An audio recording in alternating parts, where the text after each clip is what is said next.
오늘 하나님께서 우리에게 주시는 말씀은 스가랴서 13장 1절에서부터 9절까지의 말씀입니다. 스가랴서 13장 1절부터 9절까지의 말씀을 저와 여러분이 한 절씩 교독하시고 마지막 9절을 함께 읽겠습니다. 그날에 죄와 더러움을 씻는 셈이 다윗의 족속과 예루살렘 주민을 위하여 열리리라. 만군의 여호와가 말하노라. 그날에 내가 우상의 이름을 이 땅에서 끊어서 기억도 되지 못하게 할 것이며 거짓 선지자와 더러운 귀신을 이 땅에서 떠나게 할 것이라. 사람이 아직도 예언할 것 같으면 그 낳은 부모가 그에게 이르기를 내가 여호와의 이름을 빙자하여 거짓말을 하니 살지 못하리라 하고 낳은 부모가 그가 예언할 때 칼로 그를 찌르리라. 그날 아래 선지자들이 예언할 때에 그 환상을 갖기 부끄러워할 것이며 사람을 속이려고 털옷을 입지 아니할 것이며 말하기를 나는 선지자가 아니요 나는 농부라 내가 어려서부터 사람의 종이 되었노라 할 것이요 어떤 사람이 그에게 묻기를 내 두 팔 사이에 있는 상처는 어찌 됨이냐 대답하며 대답하기를 이는 나의 친구의 집에서 받은 상처라 하리라. 만군의 여호와가 말하노라. 카라 깨어서 내 목자 내 짝된 자를 치라. 목자를 치면 양이 흩어지려니와 작은 자들 위에는 내가 내 손을 들이우리라. 여호와가 말하노라. 이 온 땅에서 3분의 2는 멸망하고 3분의 1은 거기 남으리니. 함께 읽겠습니다. 내가 그 3분의 1을 불 가운데 던져 운같이 연단하며 금같이 시험할 것이라. 그들이 내 이름을 부르리니 내가 들을 것이며 나는 말하기를 이는 내 백성이라 할 것이요 그들은 말하기를 여호와는 내 하나님이시라 하리라. 아멘. 하나님이 일하시는 날의 모습은 어떤 모습일까요? 하나님이 은혜를 부어주시고 다시 회복하신다고 하시는 그 약속을 이루시는 그 날은 과연 어떤 일들이 있을까요? 많은 그리스도인들은 그날을 생각하면 떠오르는 그림이 하나가 있을 것입니다. 어린 양이 사자와 함께 뛰놀고 아이들이 독사의 굴에 손을 넣어도 물지 않는 참 사랑과 화평의 그 날이 될 것이라고 생각합니다. 이렇게 어디선가 많이 들어본 찬양의 가사와 비슷하고 어디서인가 읽어본 성경 구절 같은 그 말씀이 가장 먼저 떠오를 것입니다. 스가랴서의 마지막 부분을 묵상하며 하나님은 마지막으로 주님의 뜻을 온전히 이루시는 그날 여호와의 날에 대해서 말씀하십니다. 우리가 이제까지 스가랴서를 묵상하며 계속 살펴보았지만 이들은 이미 70년이라는 아주 긴 시간을 포로로서 보내었습니다. 이미 너무나도 많은 어려움들을 겪어왔고 그 가운데서 하나님의 약속을 바라보면서 견뎌온 사람들은 다시 이스라엘 땅으로 되돌아가기를, 예루살렘으로 되돌아가기를 간절히 소망했습니다. 이런 상황에서 하나님께서 새롭게 주실 약속이 있다면 아마 다시 부흥하고 번성하게 되리라는 말씀을 분명히 기대할 것입니다. 그것은 시대를 건너서 우리에게도 마찬가지입니다. 여러 가지로 많은 일들을 겪었던 그런 사회와 공동체는 하나님께서 다시 회복을 말씀하실 때 이전보다도 더 잘 되고 성장하고 번성하게 될 것을 기대하게 됩니다. 우리 하나님은 정말 좋으신 하나님이시고 그 백성이 풍요롭고 평화롭게 되는 것을 기뻐하시는 분이라고 우리는 마음속으로 믿고 있기 때문입니다. 그런데 스가랴서의 뒷부분에 나오는 이 여호와의 날은 분위기가 이런 우리의 인간적인 기대와는 상당히 거리가 먼 상황을 그리고 있다는 것을 볼 수 있습니다. 아마 이 말씀을 받아서 기록하고 있는 스가랴 자신도 하나님이 이런 말씀을 하신다는 데 대해서 당황스러운 말씀이 들었을 것 같습니다. 오히려 엄격한 말씀들이 이어지고 있습니다. 그리고 난리와 재앙에 대한 말씀이 다시 한번 등장하게 됩니다. 어제 본문이었던 12장에 그랬듯이 여전히 애통하고 두려운 일을 맞이하게 된다고 그렇게 이야기합니다. 오늘 말씀 가운데도 그런 예언이 있습니다. 9절의 말씀인데요. 내가 그 3분의 1을 불 가운데 던져 은같이 연단하며 그가 금같이 시험할 것이라. 그들이 내 이름을 부르리니 내가 들을 것이며 나는 말하기를 이는 내 백성이라 할 것이요 그들은 말하기를 여호와는 내 하나님이시라 하리라 라고 합니다.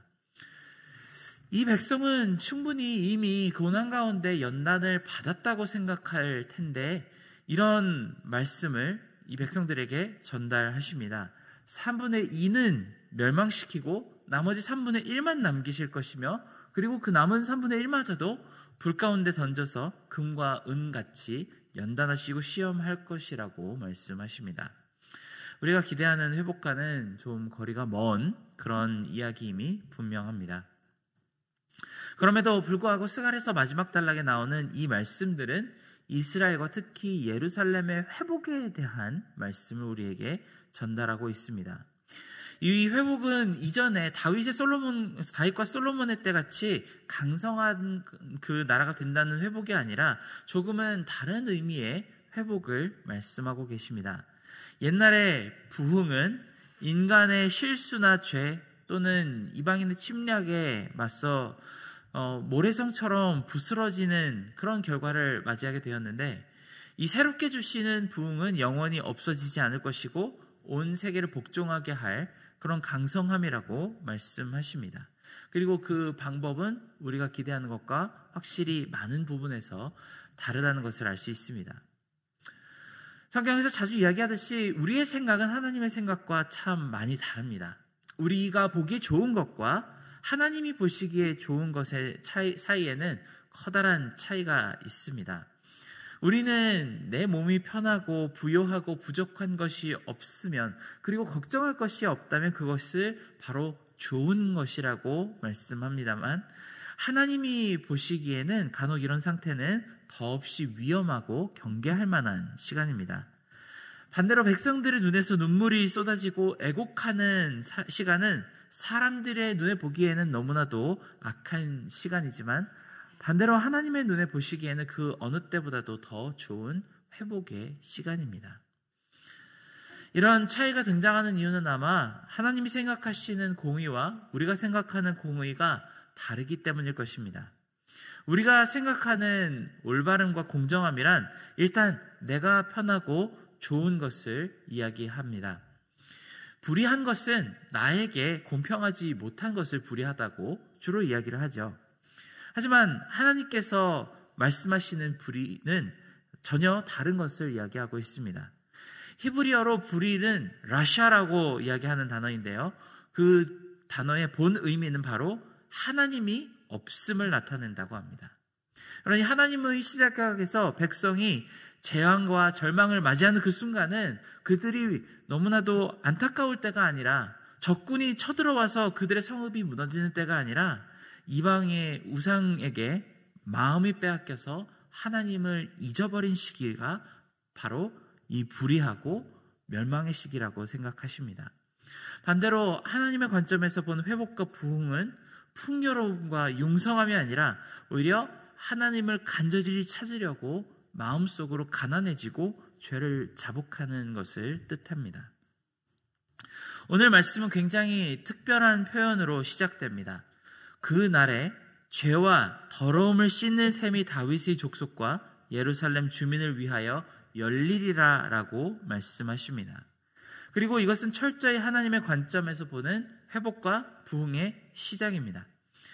아무리 화려하고 풍요로운 것들이 가득하더라도 바벨론은 하나님의 보시기에 멸망의 도시라고 부르셨습니다. 그리고 이스라엘 백성을 회복시키는 가장 첫 번째 방법은 이들을 이곳에서부터 나와서 죄와 더러움을 씻는 셈으로 인도하는 것입니다. 그러니 우리가 진심으로 하나님이 주시는 회복과 부흥을 바란다면 우리는 이 셈을 넘어서지를 못할 것입니다. 죄와 더러움을 씻는 것이 하나님의 눈에 보시기에 진심으로 진정한 회복입니다. 내 마음이 다시 평안을 얻고 가벼운 마음으로 기쁜 마음을 되찾는 것은 하나님의 눈에 보시기에는 그다지 이 세상에선 큰 의미가 없습니다. 하나님 앞에 죄인으로 설 수밖에 없는 사람들이 여전히 진노에서 벗어나지 못한 채로 마음만 평안하다고 한다면 아무런 쓸모가 없기 때문입니다. 그것은 헛된 평안이자 헛된 거짓이라고 부릅니다. 지금 당장은 괜찮아도 언젠가는 반드시 그 값을 치를 수밖에 없는 그 상태가 바로 멸망입니다. 하지만 하나님의 영이 우리에게 강하게 은혜로 임하신다면 우리를 반드시 무릎 꿇고 회개하며 죄 씻음의 샘으로 달려가게 만들 것입니다.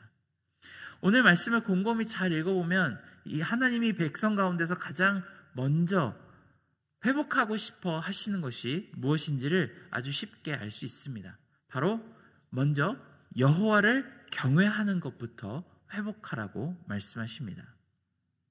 잠언을 보면 지혜의 근본이 되고 우리의 생명을 살리고 장수하게 만드는 단 한 가지 요소는 바로 여호와를 경외하는 지식이라고 강조합니다. 이것이 없다면 아무리 풍족하고 하는 일마다 다 잘 된다고 하더라도 언젠가는 모래성처럼 전부 휩쓸려 나가는 먼지와 같다고 가르치십니다. 하지만 여호와를 경외하는 사람들은 결코 무너지지 않는 평안을 가지게 될 수 있다고 말합니다. 그런데 이 경외하다라는 말을 영어 성경에서 찾아보면 fearing the Lord라고 표현을 합니다. 하나님을 두려워하는 것이 지혜의 근본이라고 말하죠. 우리말로 경외한다고 하면 머리를 숙이고 복종하고 순종하는 것을 뜻하지만 원어 성경이나 아니면 영어 성경을 보면 그 권위를 두려워하고 그 앞에 머리를 숙이는 의미를 담고 있습니다. 오늘 스가랴서의 말씀은 하나님을 두려워하는 모습에 대해 굉장히 구체적으로 서술합니다. 하나님이 완전한 회복과 부흥을 경험하는 그 날에는 이 땅에 귀신을 따르는 사람들과 거짓 선지자들을 전부 내쫓아 버린다고 말씀하십니다. 그리고 그 뒤에 나오는 장면들을 보면 전부 삿된 예언을 감히 입 밖으로 꺼내지도 못하는, 그리고 사람들을 속이는 말과 행동을 감히 실행할 꿈도 꾸지 못하는 그런 장면들을 묘사하십니다. 그동안 이스라엘과 유다의 역사 가운데에는 정말 마치 기생충처럼 하나님의 영광을 갉아먹는 많은 우상들과 그리고 거짓 선지자들이 끊이지 않았습니다. 그들은 열심히 하나님의 선지자와 맞서서 싸웠고 사람들을 선동하며 진리를 가로막는 데 힘을 썼습니다. 그 이유는 몹시 뚜렷했습니다. 바로 자신의 유익을 구했기 때문입니다. 하나님이 회복을 말씀하시는 그날엔 감히 아무도 이런 속이는 말을 입 밖으로 꺼내지도 못할 것이라고 그렇게 말씀하십니다. 어떻게 이런 일이 일어날 수 있을까요? 우리에게 회복의 셈이 도래하고 또 거짓 선지자들이 도저히 진실되지 못한 말을 입 밖으로 꺼내지 못하게 되는 그 일은 바로 7절에 나오는 목자가 칼로 침을 당하는 일 때문이라고 이야기하십니다. 많은 성경학자들이 여기에서 칼로 침을 맞게 되는 여호와께서 내 짝이라고 말씀하시는 그 목자를 바로 예수 그리스도라고 표현합니다. 칼로 침을 당하시고 그 아래로 흘러나온 보혈이 우리에게 죄를 씻는 셈이 되어 우리에게 다가오게 됩니다. 그 셈에 우리가 몸을 담그면 우리에게 진정한 부흥이 있을 것이라고 말씀하십니다. 우리 교회사를 한동안 본다면 부흥의 역사가 있을 때에 대각성 운동이 있을 때에는 우리가 생각하는 종류의 부흥이 있다기보다는 우리가 전혀 생각하지 못한 종류의 부흥이 기록되어 있다는 사실을 볼 수 있습니다. 그런 일이 일어날 때마다 교회의 사람들이 미어 터지게 모여 축제의 분위기를 벌인다거나 헌금함이 제물로 가득 넘쳐나는 일이 생겨나지 않았습니다. 오히려 그런 부흥의 시기에 그 사람들은 애통하게 울었다고 합니다. 자기의 죄를 자복하며 시도 때도 없이 울었고 그것이 개인적으로만 일어나는 것이 아니라 아주 집단적으로 공동체적으로 일어나는 것이 바로 부흥의 시기였다고 합니다. 우리나라에 평양 대부흥이 있을 때 선교사들이 세운 학교에서는 그런 일이 굉장히 자주 목격되었다고 합니다. 그래, 수업을 시작할 때 선생님들이 기도를 하며 수업을 시작하는데 선생님이 기도를 시작하며 하나님이라고 입을 떼면 그때부터 학생들이 한둘씩 울기 시작하고 선생님이 한두 문장을 기도 안에 말할 때쯤 되면 전부 학급이 울며 회개하는 일이 일어났다고 기록되어 있습니다. 영국 웨일스에서 18세기에 일어났던 부흥의 기록을 보면 술집 주인들이 술이 가득 찬 오크통을 길바닥에 내동댕이 치며 회개했다고 합니다.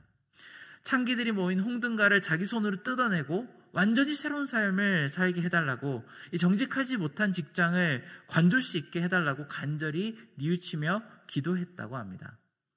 교회의 역사에 대해서 아주 긴 책을 저술한 앨리스터 맥그레스 교수라는 분은 부흥의 모습에 대해서 이렇게 설명합니다. 부흥에는 어떤 특정한 패턴은 없지만 일단 부흥 운동이 일어나기만 한다면 반드시 진심 어린 공동체적인 회개 운동이 있었습니다. 그리고 이것이 하나님의 관점에서 이루시는 온전한 부흥의 모습입니다. 우리 교회 공동체가, 그리고 하나님의 가정이 하나님으로 인해 회복되는 모습은 바로 하나님에 대한 이러한 경외심을 회복하며 죄를 씻는 셈 가운데로 나아가는 것입니다. 우리가 죄를 씻는 셈에 들어가지 못한다면 그 어떤 또 다른 형태의 부흥과 회복도 아무런 의미가 없을 것입니다. 물질적인 부여는 또 다른 타락으로 우리를 이끌고 갈 것이고, 사람들 사이에서 유명해진다면 우리 사이에 교만의 죄가 고개를 들게 될 것입니다. 하나님은 이런 식의 부흥이 일어나기 전에 반드시 먼저 하나님을 경외하는 마음의 회복이 있어야만 한다고 말씀하십니다. 그것은 우리가 결단으로 이루어질 수 있는 일이 아니라 오직 예수 그리스도로 인해, 그리고 성령 하나님으로 인해 하나님께서 직접 우리 가운데 이루어 주시는 일입니다. 사랑하는 여러분, 우리는 다시 한번 죄와 허물을 씻는 샘 가운데로 나아가야겠습니다. 우리는 이 맑은 샘물이 담겨있는 그 물뿐만이 아니라 그 샘 안에는 예수 그리스도의 보혈이 담겨 있다는 사실을 잘 알고 있습니다.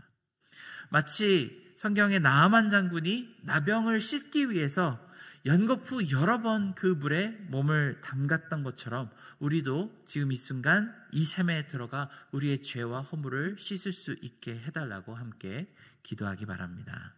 함께 기도하겠습니다. 사랑하는 하나님 아버지, 우리 가운데 정말 죄와 허물을 씻는 예수 그리스도의 보혈로 가득한 그 샘을 찾게 하시고 그 물에 몸을 씻어 우리 또한 정결함을 입을 수 있도록 도와주시옵기를 간절히 기도드립니다. 우리가 그 물에 몸을 씻으며 우리 죄를 완전히 해결받을 때, 그때의 진정한 회복과 하나님께서 준비하시는 부흥이 있을 줄을 믿고 우리가 날마다 그 샘 가운데로 나아가기를 주저하지 않고 부지런히 달려갈 수 있는 그런 성도 되게 하여 주시옵소서. 모든 은혜 감사드리며 예수님의 이름으로 기도드렸습니다. 아멘.